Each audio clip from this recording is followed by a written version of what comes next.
Facebook ખોલું.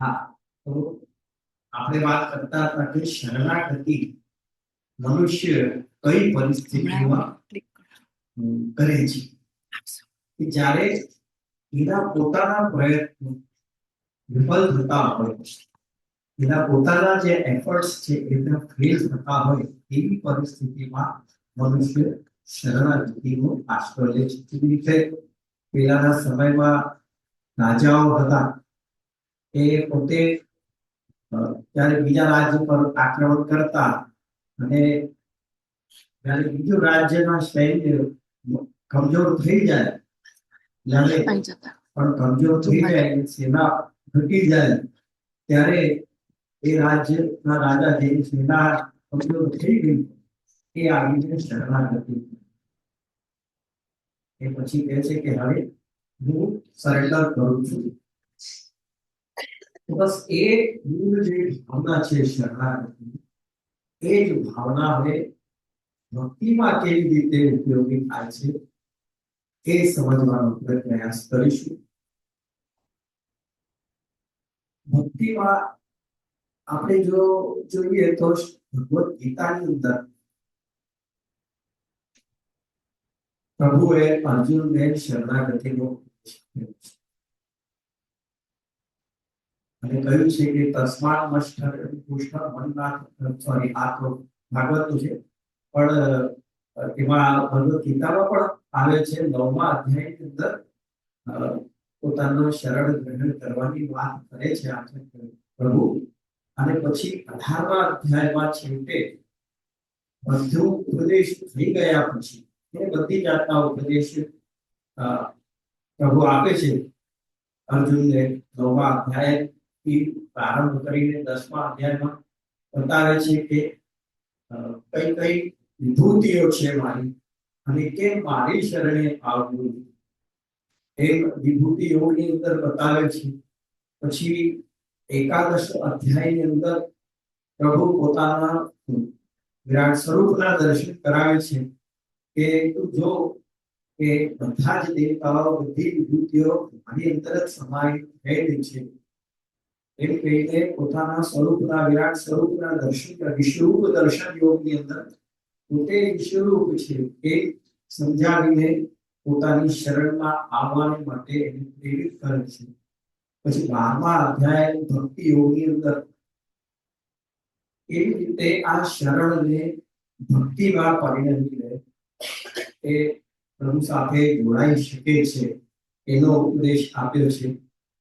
પછી 13મા અધ્યાયની અંદર ક્ષેત્ર ક્ષેત્રજ્ઞ વિભાગ યોગ, એમાં દેહ એક ક્ષેત્ર છે અને એક જે સંસાર જે છે સંસારી જે જીવ છે એ ક્ષેત્રજ્ઞ છે, એ પુરુષ છે, એ બધું ઉપદેશ આપી અને એ ઉપદેશ એ જે જ્ઞાન છે એ ભક્તિ કેવી રીતે ઉપયોગી થાય છે એનું પણ એમાં ઉપદેશ કર્યો છે.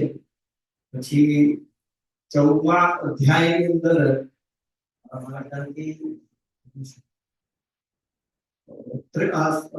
ગુણત્રય વિભાગ યોગ છે. તો એમાં 3 પ્રકારના ગુણોની વાત કરી છે. સત્વ રજ તમ ગુણોની એ જીવ એ ત્રણેય ગુણોનો જે સંમિશ્રણ કરીને પછી અલગ અલગ પ્રકારના જીવો હોય છે. એ સત્વ રજ તમ એ પોતાના શું કાર્ય કરે છે એ બધી એનું બધું 14મા અધ્યાયની અંદર બતાવ્યું છે. 15મા અધ્યાયમાં પુરુષોત્તમ યોગ છે. ત્યાં ફરીથી પ્રભુ અર્જુનને સમજાવે છે કે હું પુરુષોત્તમ છું, હું અક્ષરથી પણ પર છું, એટલે તું મારી શરણે આવ. ત્યાં પણ ફરી પાછળ શરણની વાત કરી છે. અને પછી 16મા અધ્યાયની અંદર આપણે દૈવાસુર સંપર્ક વિભાગ યોગ સમજાવ્યો છે કે દૈવી સંપત્તિ કોને કહેવાય, આસુરી સંપત્તિ કોને કહેવાય. અને સાથે સાથે અર્જુનને એ આશ્વાસન આપ્યું છે કે તું તો દૈવી સંપત્તિમાં જ તારી અંદર તો દૈવી સંપત્તિ છે. એટલે તું ગભરાની એક કરીને દેવાસુર સંપત્તિ વિભાગ યોગની અંદર એક સમજાવ્યું છે. પછી 17મા અધ્યાયમાં મોક્ષ સંન્યાસ યોગ છે. હા, મોક્ષ સંન્યાસ યોગ તો 18મો છે.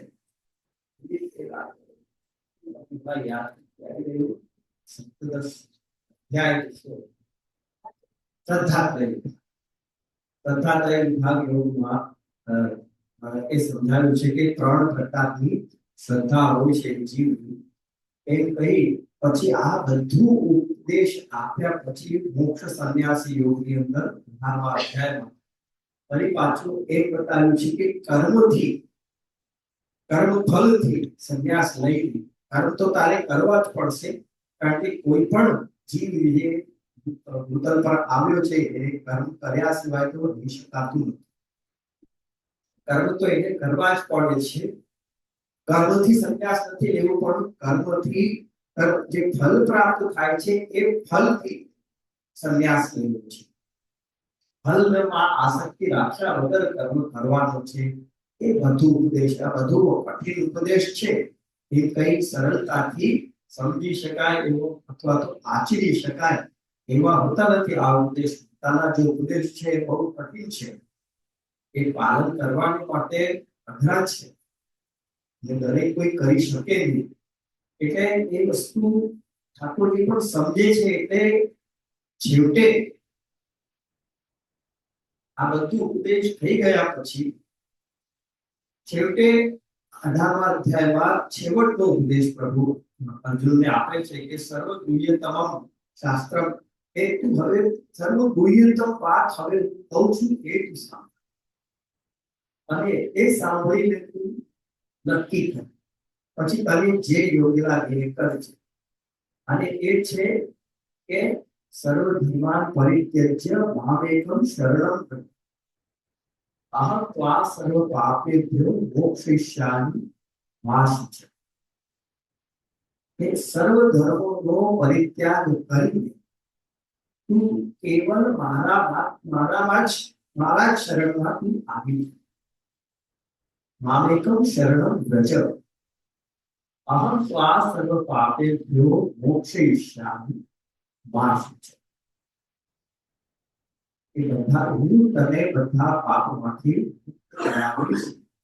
તું શોચ નહીં કર, તું ચિંતા ના કર. હવે અહીં સર્વ ધર્માન પરિત્યજ્ય શબ્દ એ ધર્મ કયા ધર્મોનો ત્યાગની વાત કરી છે. ધર્મ કોને કહેવાય એ આપણે તેના સમજવું જોઈએ, તો આપણે આ શ્લોકનો અર્થને સમજી શકીશું. ધર્મ સનાતન માં આપણે કહીએ છીએ ધર્મ એને કહેવાય કે જે વેદમાં કરવાની આજ્ઞા છે તે ધર્મ.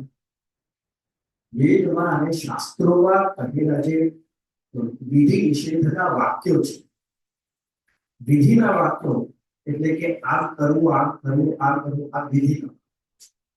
અને આ નહીં કરવું એટલે ઘણા બધા વાક્યો એવા છે તે નિષેધ છે. ચોરી નહીં કરવી, ખોટું નહીં બોલવું, આ બધા નિષેધના વાક્યો છે. વિધિ અને નિષેધ બંને વાક્યો છે. એટલે જે વિધિના વાક્યો છે એનું આચરણ કરવું તે ધર્મ. અને જે નિષેધના વાક્યો છે એ જો કોઈ કરે, એટલે કે જે નિષેધના વાક્યો છે જેના માટે ના પાડેલી છે એ જો કોઈ કરે તો એ અધર્મ. તો અહીં પ્રભુ આજ્ઞા કરી રહ્યા છે કે અર્જુનને સૌથી મોટો સંતાપ કઈ વસ્તુનો હતો કે શાસ્ત્રોમાં તો એમ કહ્યું છે કે મોટાનો આદર કરવો, ગુરુનો આદર કરવો, એમનું રક્ષણ કરવું, એમની સામે ન થવું, એમનો હનન નહીં કરવું, બ્રાહ્મણનો હનન નહીં કરવું, એવી બધી વાતો શાસ્ત્રની અંદર કહેલી છે. તો આ બધા એક મનુષ્યનો ધર્મ છે, અને રાજા તરીકે પણ મારો એક ધર્મ છે.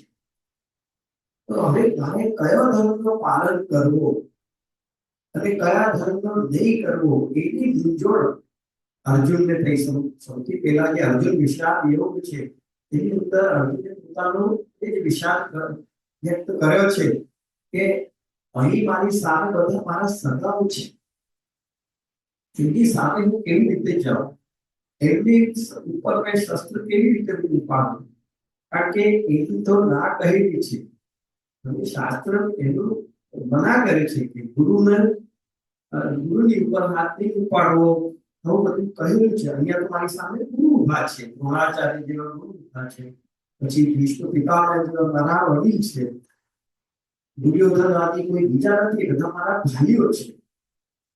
આ જો હું કરું તો શું શું અનર્થ થઈ જશે એ બધી ચિંતા અર્જુનને હતી. તો હવે પ્રભુએ એ જ ચિંતા દૂર કરવા માટે બીજા અધ્યાયથી માંડીને 18મા અધ્યાય સુધી બધી વાતો કહી રહી કે તું શોક નહીં કર, બધું તારે તો તારા કર્મ કરવાના જ છે. મેં બધાને પોતાના ધર્મ કર્મે બાંધેલા જ છે. બધાએ પોતાના કર્મ કરવા જ પડશે. અને એના એ કર્મના ફળની ઉપર આશા રાખ્યા વગર આજ્ઞાનું પાલન સીધી રીતે કર. તારું બધું એ જ કર્મ છે. તારું કર્તવ્ય એટલું જ છે, કર્મના ફળની તરફ નહીં જોવાનું. અને જો તને કોઈ શંકા થતી હોય, આ બધું ન સમજાતું હોય, તો એક જ વાત ધર્મના શરણે આવ. પછી તમે આ જે ધર્મો છે એના ત્યાગનો કોઈ દોષ નહીં લાગશે. જો શરણ આવ્યા વગર તું કરીશ તો તને દોષ લાગી શકે છે, પણ એક વખત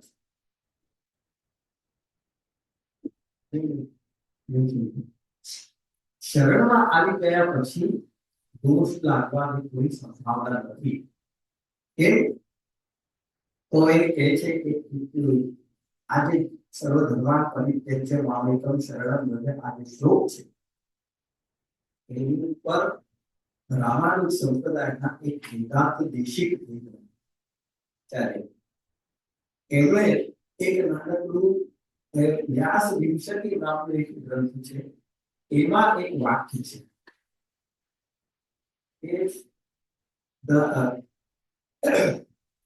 ન્યાસા દેશેષુ ધર્મ ત્યજન વચનતો અકિંચનાધિક્રિયતા કાર્પણ્યમ વા અંગમુક્તમ મવિતર ભજનાપેક્ષિતમ વા વ્યપોહ નિસ્વાર્થે ઈચ્છા ઉદ્યમમ વા અચિત સમિતમ અન્ય સંવેદને ધર્માસ્ત્ર ન્યાયોક્તમ અતસ્ત मवितर विद्यापेक्षणो विसाति इच्छाओ अन्य संवेदने धर्माश्रयाय तत्पदिहन विहतो धर्म आज्ञादि से કે આવી આજ્ઞા પ્રભુએ અર્જુનને શા માટે કરી? તો કહે છે કે જેને સંન્યાસ લઈ લીધો છે, બધા ધર્મોથી સંન્યાસ તું લઈ લે, એ આચાર્ય પ્રભુએ ત્યાં આજ્ઞા કરી છે અર્જુન. તો પ્રશ્ન એ જ થાય છે કે શાસ્ત્રમાં કહેલી વાતથી ઊંધી વાત કહી રહ્યા છે. શાસ્ત્રમાં કહ્યું છે કે નહીં મારો અને અહીં પ્રભુ આની આજ્ઞા કરી રહ્યા છે, તો આ તો ખોટી વાત કહેવાય. તો આ શું છે? તો એના માટે આ બધી કન્ડિશન્સ બતાવી છે કે જે શરણમાં આવેલું છે. આ જે ન્યાસ નો ઉપદેશ કર્યો છે કે સર્વ ધર્મનો ત્યાગ એ ન્યાસ. ન્યાસ એટલે ત્યાગ. ન્યાસ શબ્દનો એક મૂળ અર્થ છે ત્યાગ. તો જે ત્યાગની વાત અહીંયા કરવામાં આવી છે એની અમુક કન્ડિશન છે. જે કન્ડિશન્સ જો આપણે ફૂલફિલ કરતા હોઈએ તો આપણને ધર્મ ત્યાગનો દોષ નથી લાગતો. એ કન્ડિશન્સ કઈ? અકિંચનાધિક્રિય સૌથી પહેલી કન્ડિશન છે અકિંચનાધિક્રિય. અકિંચન ને જ આ કરવાનો અધિકાર છે. જે અકિંચન, જેની પાસે બીજું કોઈ ઉપાય છે જ આ સિવાય, જેની પાસે ઉપાય છે એ જો કરે તો ખોટી વાત છે. અકિંચન હોય જેની પાસે બીજો કોઈ જ ઉપાય નથી, એને જ ધર્મ ત્યાગનો કોઈ દોષ લાગતો નથી. તો એવો તો કોણ હોઈ શકે? એવો તો શરણ આવેલો જ હોઈ શકે છે, જે બધું છોડીને કંપની સરેન્ડર કરી દીધું હોય, એને પછી કોઈ દોષ લાગતો નથી કે ભાઈ એ તો સરેન્ડર થઈ ગયો છે, હવે એને કોઈ પાપ નથી. કોઈ મોટો પણ કોઈ શત્રુ હોય તો સામે પક્ષ જો વ્હાઇટ ફ્લેગ દેખાડે તો એનો અર્થ શું થાય છે કે હવે હું શરણમાં છું, હવે મને નહીં મારશે, તો તરત ત્યાં પછી શસ્ત્રનો ત્યાગ કરી દેવામાં આવે છે.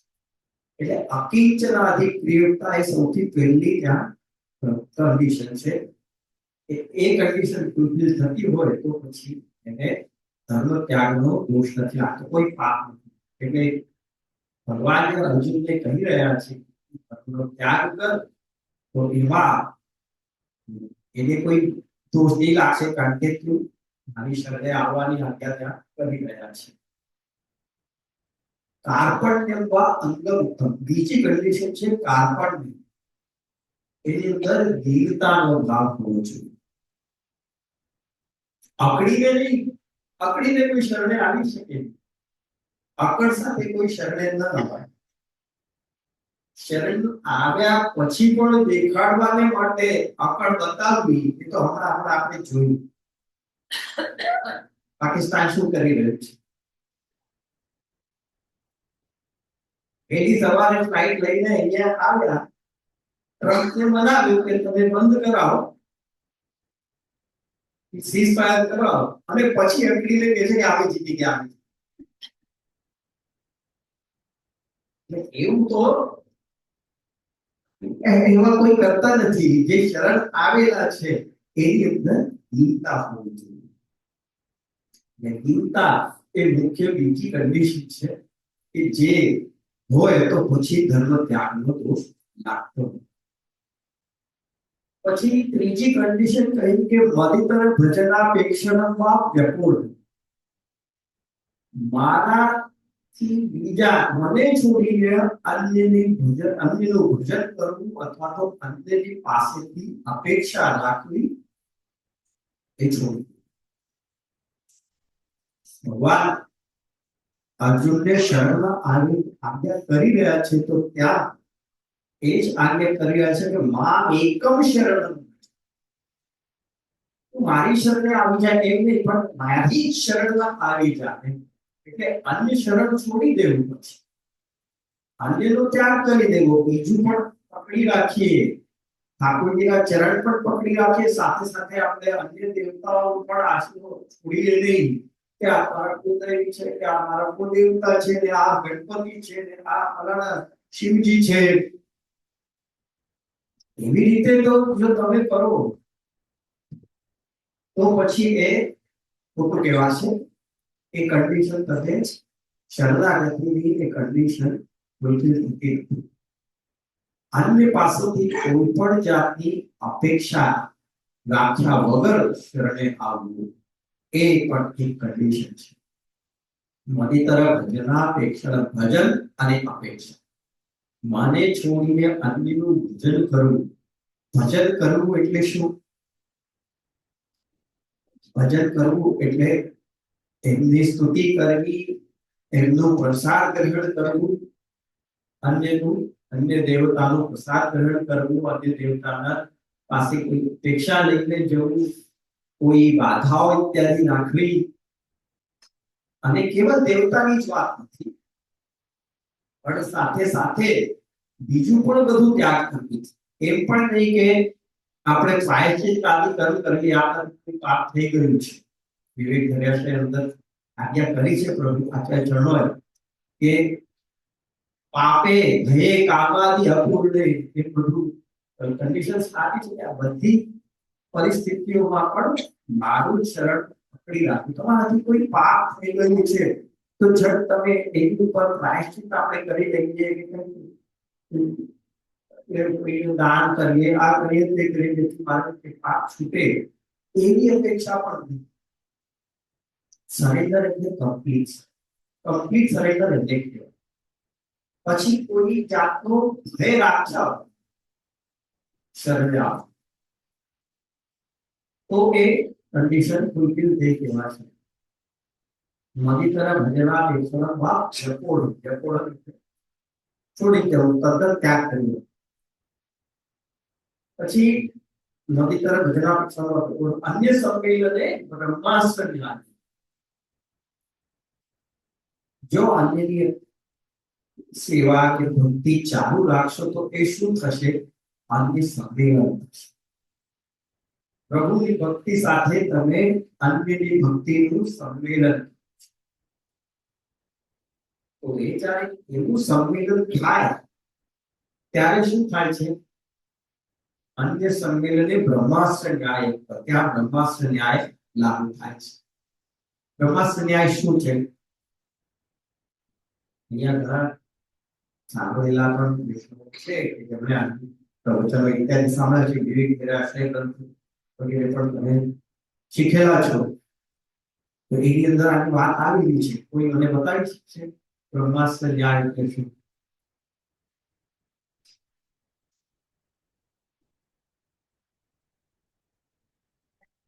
હા, કોને?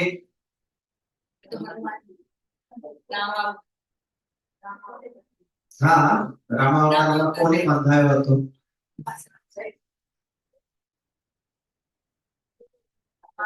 હનુમાનજી ને બાંધ્યો હતો. હા, હનુમાનજી ને બાંધ્યો હતો, પણ એ કોને બાંધ્યો હતો? મેઘનાદે.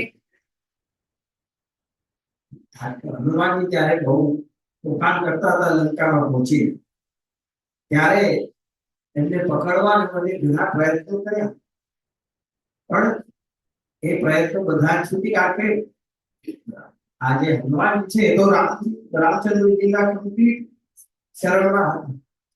એમની ઉપર કોઈ ચાલે છે, પોતે પણ બલવાન, એટલે કોઈનાથી ખેલાય નહીં. એટલે પછી શું થયું? ઇન્દ્રજીતને આવડતું હતું બ્રહ્માસ્ત્ર, એટલે સિદ્ધ. બ્રહ્માસ્ત્ર શું હોય કે સાધારણ દોરો હોય આખો, એ બ્રહ્માસ્ત્રથી એટલે એવા અભિમંત્રિત હોય છે કે એ દોરોથી બ્રહ્માસ્ત્ર એ છેવટો ઉપાય છે. છેવટનો ઉપાય કે જ્યારે કોઈ કામ ના આવે ત્યારે બ્રહ્માસ્ત્ર કામ આવે. તો એ હવે લાગ્યું કે આ તો કશાથી પણ થતો નથી, કશાથી પણ પકડવામાં નથી આવતું, તો એને પછી બ્રહ્માસ્ત્રનો ઉપયોગ કરી પાછો.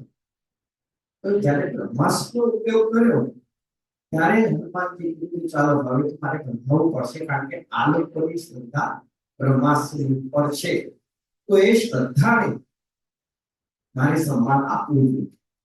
માટે હનુમાનજી ચૂપચાપ એનાથી બંધાઈ ગયા. જો કે હનુમાનજી ઈચ્છે તો એ બ્રહ્માસ્ત્રને પણ તોડી શકે છે, એમાં કોઈ શંકા નથી, કારણ કે એમની ઉપર તો રામચંદ્રજીનો આશીર્વાદ છે. પણ એમણે નહીં કર્યું એવું, અને એ પોતે બંધાયેલા રહ્યા.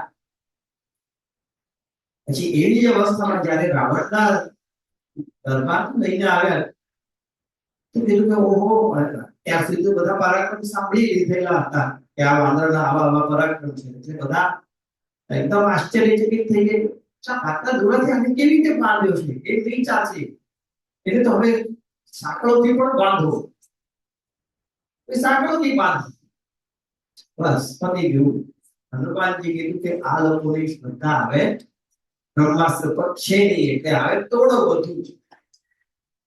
એટલે સાંકળ પણ તૂટી અને બ્રહ્માસ્ત્ર પણ તૂટી ગયો. અને પછી જે થયું, આખી લંકા બળી. એટલે જો અન્ય સંમેલન કરે, બ્રહ્માસ્ત્ર બાંધી દીધો ત્યારે સાંકળોનું સંમેલન કર્યું તો બંને ઉપાય વિફળ થઈ ગયા. એટલે જો અન્ય સંમેલન કરે, આ બહુ મોટી વાત છે સમજવા જેવી, કે અન્ય સંમેલન કરે તો બ્રહ્માસ્ત્ર ન્યાય લાગુ થાય છે. આ વસ્તુ આપણે ક્યારે ક્યારે અન્ય સંમેલન કરી દેતા હોઈએ છીએ, જીવનમાં એ આપણે સમજતા નથી અને આપણાથી આવી ભૂલો થઈ જતી હોય છે, તો એ વસ્તુને ધ્યાનમાં રાખવાની છે. અન્ય સંમેલન નહીં થવું જોઈએ. આ પણ એક કન્ડિશન છે ધર્મ ત્યાગ માટે. તદિહનો વિહતો ધર્મ આજ્ઞાદિ છે કે આટલી કન્ડિશન્સ જો ફૂલફિલ થતી હોય તો પછી ધર્મનો ત્યાગ કરવાથી કોઈ હાનિ થતી નથી. કેમ કે આજ્ઞાની સિદ્ધિ છે, ભગવાનની આજ્ઞા છે કે તું ત્યાગ કર. ત્યારે ભગવાન પોતે આજ્ઞા કરી રહ્યા છે કે તું છોડી દે. ત્યારે પછી શાસ્ત્રની આજ્ઞા એ સેકન્ડરી થઈ જાય છે. શાસ્ત્રની આજ્ઞા ક્યારે પ્રાઇમરી હોય છે? જ્યારે ભગવાન હાજર નથી સામે, ત્યારે આપણે ભગવાનની આજ્ઞાનું પાલન કરીએ. હવે કોઈ રિટર્ન ઇન્સ્ટ્રક્શન્સ આપી દીધા હોય, કોઈ મોટા સીઈ હોય પોતાના સબોર્ડિનેટ્સને કે મારી એક્શન્સમાં તમારે આવી પરિસ્થિતિ આવે તો આમ કરવું, એમ કહીને રિટર્ન ઇન્સ્ટ્રક્શન્સ આપી દીધા હોય અને પછી થાય એવું કે પોતે ત્યાં હાજર હોય અને જે રિટર્ન ઇન્સ્ટ્રક્શન્સ છે એનાથી જુદું કંઈક કહેતો હોય, તો શું કરવું જોઈએ? એઝ સબોર્ડિનેટ શું કરે કે એ જે એ વખતે કહી રહ્યો છે એને જ આપણે પાલન કરવું પડે. કારણ કે રિટર્ન ઇન્સ્ટ્રક્શન્સ એ તો એની એક્સેન્સ માટે છે, પણ જ્યારે પોતે પ્રેઝન્ટ છે અને કહી રહ્યો છે કે ના તમે આમ કરો, તો પછી એમ જ કરવું એ વધારે યોગ્ય છે.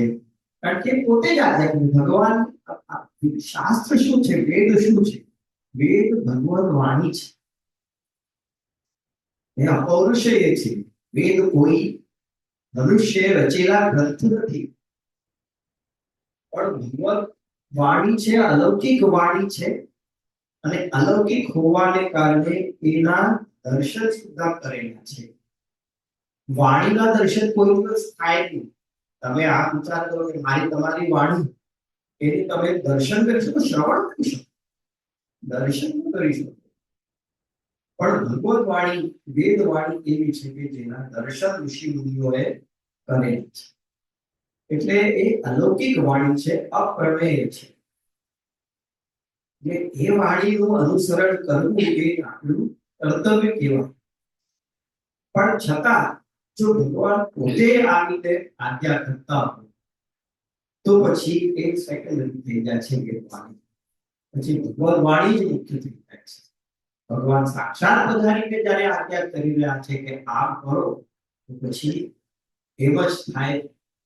એટલે એના કારણે જે ધર્મ ત્યાગનો ઉપદેશ કરવાથી જે દોષ લાગતું હતું એ હવે નહીં લાગશે, કારણ કે અહીંયા આજ્ઞા છે. તો આ શરણાગતિ આજ્ઞાથી આ સિદ્ધ છે. ભગવાનની આજ્ઞાને કારણે આ શરણાગતિ સિદ્ધ છે. આમાં કોઈ પછી દોષ લાગતો નથી કે તમે ધર્મનો ત્યાગ કર્યો કે એનાથી પાપ લાગે, એવું નથી. ને આ વસ્તુ આ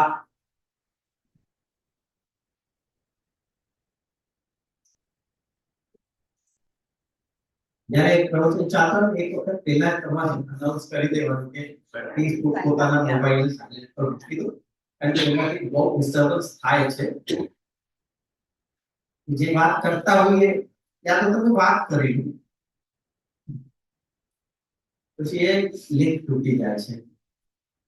તો કહેવાનું તાત્પર્ય એ છે કે ત્યાં જે શરણાગતિનો ઉપદેશ કરવામાં આવ્યો, તો ભગવદ ગીતામાં આપણને શરણાગતિના દર્શન થાય છે. એવી રીતે શ્રીમદ ભાગવત કે શરણાગતિના એક ઠેકાણે દર્શન થાય છે. પ્રથમ સ્કંદમાં જ જોઈ લો તો પ્રારંભમાં ભાગવતના પ્રારંભમાં જ આપણને ઉત્તરાના ગ્રંથમાં પરીક્ષિત હતો અને એને મારવાને માટે અશ્વત્થામાએ બ્રહ્માસ્ત્ર, ત્યાં પણ પાછો બ્રહ્માસ્ત્ર છોડ્યો હતો અને ઉત્તરાએ ત્યારે શું કર્યું કે સીધી ગઈ ભગવાનને શરણ. અને ભગવાને એને બ્રહ્માસ્ત્રથી પણ એની રક્ષા કરી છે. ઓલમોસ્ટ એ પરીક્ષિત ગર્ભમાં બળી જ ગયેલું, કારણ કે બ્રહ્માસ્ત્ર એવી વસ્તુ છે કે જે છોડે એક મિસાઇલ હોય છે, જે રીતે મિસાઇલ પાછી રિકોલ ન કરી શકાય, એક વખત છૂટી તો છૂટી. બ્રહ્માસ્ત્ર એ મિસાઇલ હતી, જે છૂટી તો એ પોતાના ટાર્ગેટને હિટ કરીને જ આવે.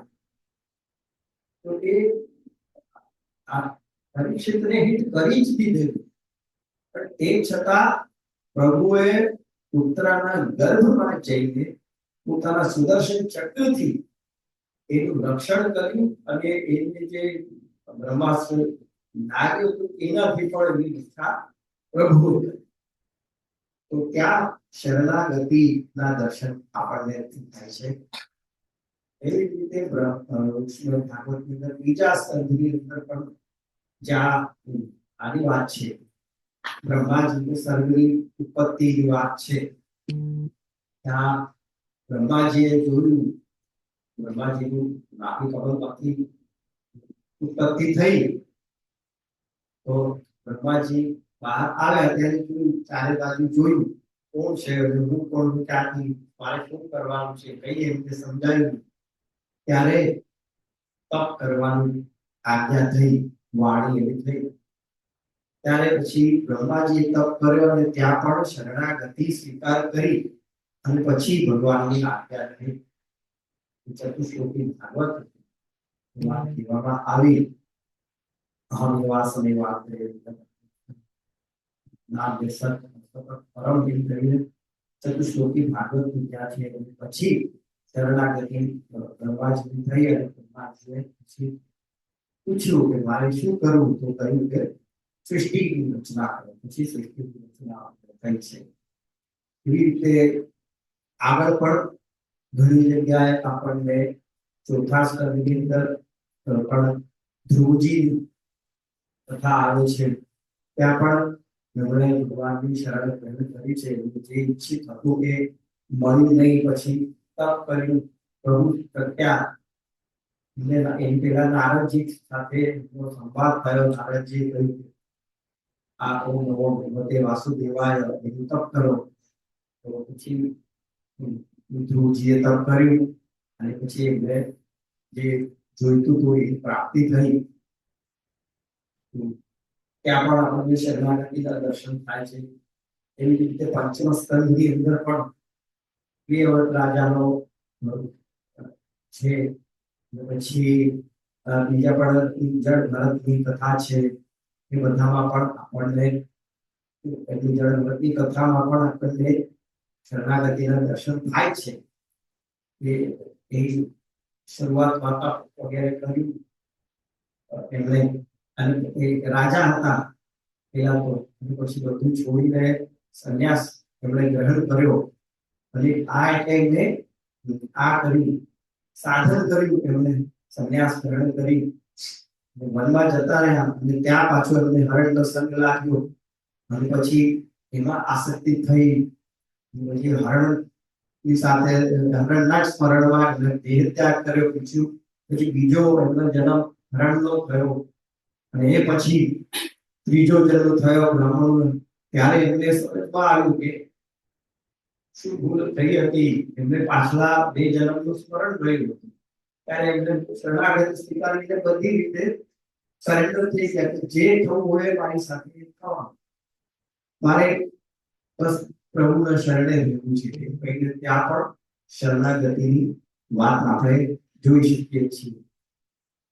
છઠ્ઠા સ્કંદની અંદર પણ વૃત્રાસુર ની કથા છે. એમાં પણ વૃત્રાસુર ઇન્દ્રની સામે લડવાને માટે ઉભો છે, પણ તેમ છતાં એ પોતે તો ભક્ત છે. પૂર્વ જન્મમાં એ ભક્ત હતો, તો એના સંસ્કારને કારણે એ ત્યાં ભગવાનના દર્શન કરે છે. અને પછી હમ હરે તવ પાદે કુલ દાસાન દાસો ભવિતાસ્તિ પ્રિયને ત્યાં એ ભગવાનની શરણની શરણ ગ્રહણ કરે છે. અને પછી પોતે ઇન્દ્રને કહે છે કે આ વજ્રનો પ્રહાર કર, કે એથી જ મારું આ થશે, મારું મૃત્યુ થશે. એ કહીને પોતે જ એને કહે છે કે ત્યાં શરણાગતિ વૃત્રાસુરની પણ આપણે જોઈ શકીએ છીએ. સપ્તમ સ્કંદની અંદર પણ આપણે પ્રહલાદજીનું શરણ ગમન એ જોઈ શકીએ છીએ કે એમની કેટલી અનન્યતા પ્રભુ વિશે બધી રીતે જે કંઈ પણ હોય પ્રભુની શરણની ભાવના એમણે કરી. હિરણ્યકશિપુએ ગમે તેટલા પણ એમની ઉપર પ્રહારો કર્યા, મારવાના પ્રયત્નો કર્યા, પણ ભગવત શરણ એમણે છોડી નહીં. અને છેવટે પ્રભુએ એમના માટે પ્રહલાદજીને માટે થાંભલા પ્રકટ થઈને હિરણ્યકશિપુનો વધ કર્યો છે. તો ત્યાં પણ એક જાતની શરણાગતિ આપણને જોવામાં આવે છે. પછી અષ્ટમ સ્કંદની અંદર દેવતાઓ અને અસુરો ત્યારે આ કરે છે, ક્ષીર સાગરનું મંથન કરે છે અમૃત મેળવવાને માટે. ત્યારે પણ એમના પ્રયત્નો સફળ થતા નથી, કારણ કે મેરુ પર્વત એ ટકતો જ નથી સાગરની અંદર, તો મંથન કેવી રીતે થઈ શકે. ત્યારે પણ દેવતાઓ બધા ભગવાનની શરણે ગયા. ભગવાને કશ્યપ અવતાર ધારણ કર્યો અને એને મેરુ પર્વતને પોતાના પીઠ પર ધારણ કરી અને પછી અમૃત મંથનમાં સહાય કરી. ત્યાં પણ શરણાગતિના દર્શન આપણને થાય છે. નવમ સ્કંદની અંદર પણ શરણાગતિ ઈશાનું કથા છે, એટલે એમાં તો ઘણી બધી કથાઓની અંદર એનું વર્ણન મળે છે આપણને. સગરની કથા છે, પછી ભગીરથની વાત છે, પછી આપણે અંબરીશ રાજાની વાત છે. અંબરીશ રાજા એવો ભક્ત હતા અને એમણે ભગવત શરણાગતિ એમની પણ દ્રઢ હતી. અને છેવટે શુક્રાચાર્ય ક્રોધ કર્યો અને એમની ઉપર પોતાનું કંઈક મારક મોકલ્યું અને પછી ભગવાને એમની રક્ષા કરવા માટે પોતાનું સુદર્શન ચક્ર એમની પાછળ દુર્વાસાની પાછળ ભગવાને ચક્ર છોડ્યો અને પછી કીધું, દુર્વાસા પણ દોડતા ગયા, કોની પાસે જાઓ મારી રક્ષા કરે. તો ભગવાને કીધું, બેટા તું મારા ભક્તની જ એમાં જા, શરણમાં જા, તો જ તારી રક્ષા થશે. તો એ પાછા ગયા. રાજા અંબરીશની માફી માંગી અને ભગવાન રાજા અંબરીશે સુદર્શનની સ્તુતિ કરી. તો પછી એ શાંત થઈ.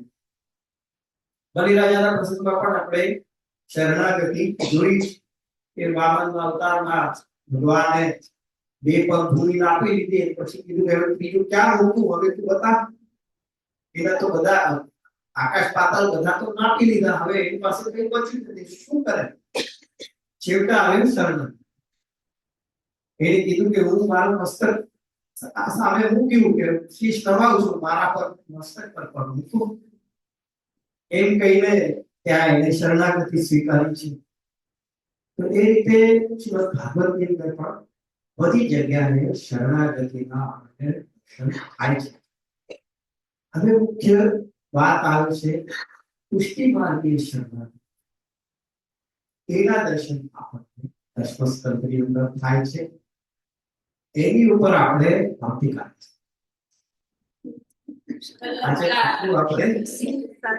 ભૂમિકા જોઈ. આવતીકાલે આપણે પુષ્ટિ માર્ગીય શરણ શું આ છે